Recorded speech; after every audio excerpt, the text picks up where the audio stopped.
Mbola fifaliana ho antsika indray ny manana tombo-potoana araisintsika ho tombontsoa ihany koa ny fahafahantsika miombom-bavaka, mitrotro-bavaka ireo namantsika ao anatin'izao fotoana manokana izao.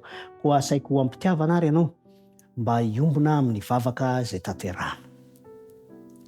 Rainay tsara indrindra izay any an-danitro, rainay amin'ny alalan'i Jesosy Kristy, misaotra anao izahay ny amin'ny fahafahana mbola manonona izao vavaka izao. Saoranay anao ny fahafahanay ihany koa mangataka hatrany fahazahonantoka famelan-keloka, anananay hatrany ny fatokiana fa mahare ary miaino mamaly izao vavaka izao ianao.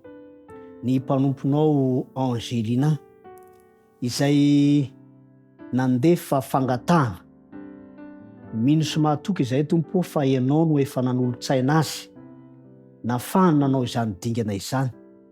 Koa mbola ianao ihany koa no azonay antoka fa manomana ny valin'ny sahaza ho an'izany mpanomponao izany ara-potoana.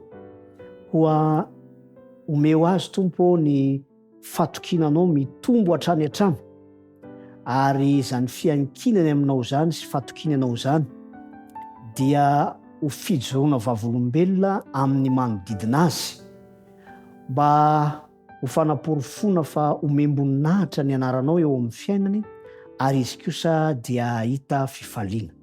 Tononona izany vavaka izany eo amin'ny anaran'i Jesosy Kristy. Amen.